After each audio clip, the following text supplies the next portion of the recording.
අපේ රටේ ප්‍රධාන ආහාරය තමයි බත්. ඉතින් අපි පුරුදු වෙලා ඉන්නවා 3 වේලම බත් කන්න. අපිට එදිනෙදා අවශ්‍ය කරන ශක්තිය ලබා ගන්න හොඳ ආහාරයක් තමයි බත් කියලා කියන්නේ. පෝෂක පදාර්ථ බොහොමයක් අපිට මේ බත් වලින් අපේ ශරීරයට ලබා ගන්න පුළුවන්.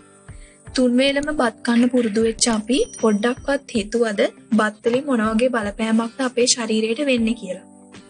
ඔයාට මගේ ඇරිච්ච අන්නේ වැදගත් කාරණාව ගැන තමයි අද මම මේ වීඩියෝ එකෙන් ඔයාලට මතක් කරන්න යන්නේ. එහෙනම් ගොඩක් ආදරෙන් පිළිගන්නවා අත්ථම්මයි මමයි YouTube channel එකට. ඉතින් හාල් වර්ග ගණනාවක් තියෙනවා. මම මෙතනදී හාල් වර්ග ගැන ඔයාලට මතක් කරන්න යන්නේ නැහැ. ඕන කෙනෙක් ඒ ගැන දන්නවා. සමහර අය පුරුදු වෙලා ඉන්නවා සම්බහාල් කන්න. ඉතින් සම්බහාල් කිව්වම කීරි සම්බා තියෙනවා, සුදු කීරි සම්බා තියෙනවා.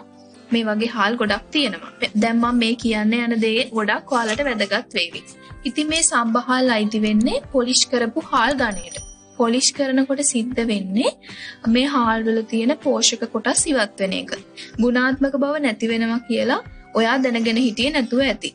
ඒ නිසා ජීර්ණ ක්‍රියාවලියේදී ඉක්මනටම ග්ලූකෝස් බවට පත් වෙලා දියවැඩියාව කියන තත්ත්වය ඇති වෙන්න තියෙන සම්භාවිතාව වැඩි මේ සම්බහාල් කන අයට. තව දෙයක් කියන්නම්. මේ හාල් පොලිෂ් කරනකොට මේ වගේ තියෙන තන්තු කොටස් ඉවත් වෙනවා. අපි කන බත් ටික දිරවන්න මේ තන්තු හරිම වැදගත්. කෑම දිරවන්න එහෙම නැත්නම් ජීර්ණය වෙන්න හරිම පහසුවක් සලසනවා තන්තු කොටස්. සමහර අයට සම්බබත් කෑවම මෙන්න මේ මලබද්ධයේ තත්ත්වය ඇති වෙන්නේ ඒ නිසා. ඒ කියන්නේ අර ජීර්ණ ක්‍රියාවලියට බලපෑමක් සිද්ධ වෙන නිසා තමයි මලබද්ධය ඇති වෙන්නේ. සමහර අයට සම්බබත් කෑවම මලබද්ධයේ තත්ත්වය ඇති වෙන්නේ මේ නිසා කියලා දැන් ඔයාලට තේරෙන්න ඕන. ඒ කියන්නේ සම්බබත් වල තන්තු ස්වභාවය ගොඩක් අඩු නිසා තමයි මේ ජීර්ණ ක්‍රියාවලිය නිසි පරිදි සිද්ධ වෙන්නේ නැත්තේ. ඉතින් ලංකාවේ මිනිස්සු පුරුදු වෙලා ඉන්නේ බත් ගොඩක් කාලා එළවලු ටිකක් කන්න. ඒ කියන්නේ එළවලු වලට වඩා අපි කන බත් ප්‍රමාණය සාපේක්ෂව වැඩි. මේ නිසා රුධිරයට ලැබෙන සීනි ප්‍රමාණයත් වැඩි. ඒ නිසා තමයි කියන්නේ සම්බබත් කන එකෙන් රුධිරගත සීනි ප්‍රමාණය වැඩි වීමක් වෙනවා කියලා. ඒ කියන්නේ දියවැඩියාව කියන බෝ නොවන රෝගී තත්ත්වයට පත් වෙන්න පුළුවන්. ඒ නිසා ඔයාත් මේ වගේ පොලිෂ් කරපු හාල් වර්ගයක් කැමරට ගන්න කෙනෙක් නම් ඔයාට මේ ගැන ගොඩක් සැලකිලිමත් වෙන්න සිද්ධ වෙනවා. දැන් මම කතා කරන්න යන්නේ රතු කැකුළු හාල් ගැන. රතු කැකුළු හාල් වල පිට පොත්තේ තියෙනවා කුරුට්ට සහිත කොටසක්. අන්නේ කොටසේ පෝෂක පදාර්ථ ඒ වගේම තන්තු කොටස් බොහොමයක් තියෙනවා. ඒ පිට පොත්තේ තියෙන පෝෂක කොටස් ඉවත් වෙන්නේ අපි මේ ගන්න හාල් ගොඩාක් වෙලා වැඩි වාර ගාණක් හොදන එකෙන්. ඒ නිසා හාල් කවදාවත් ගොඩක් වෙලා වැඩි වාර ගාණක් හොදන්න යන්න එපා. එහෙම වුණොත් වෙන්නේ අපිට කැමරට ගන්න සිද්ධ වෙන්නේ ගුණාත්මක කොටස් පහ වෙච්ච හාල් ඇටයක් විතරයි.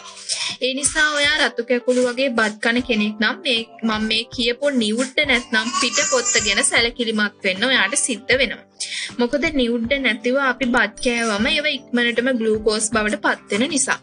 ඒ නිසා නිරෝගී ඔබ දියවැඩියාවට ඉක්මනටම ගොදුරු වෙන්න තියෙන ඉඩ කඩ මේ නිසා වැඩි වෙනවා. දැන් මම කතා කරන්නේ තඹපු හාල් ගැන. හාල් තඹනකොට සිද්ධ වෙන්නේ හාල් ඇටේ පිට කුරුට්ටේ තියෙන සියලුම පෝෂක කොටස් අභ්‍යන්තරයට උරා ගැනීම. මේ නිසා කුරුට්ටේ තියෙන සියලුම පෝෂක පදාර්ථ හාල් ඇටේ අභ්‍යන්තරයට එකතු වෙනවා. ඒ නිසා තඹපු හාල් ගුණයෙන් වැඩි. ඕනම හාල් වර්ගයක් තඹපු ඒවා නම් ඒවා කැමරට ගැනීම වඩාත් සුදුසුයි. ශුද්ධ khනිජ ලවණ, කාබෝහයිඩ්‍රේට්, ප්‍රෝටීන්, විටමින් වර්ග, ලිපිඩ මෙවැනි පෝෂක කොටස් තඹපු හාල් වලින් අපේ ශරීරයට ලබා ගන්න පුළුවන්.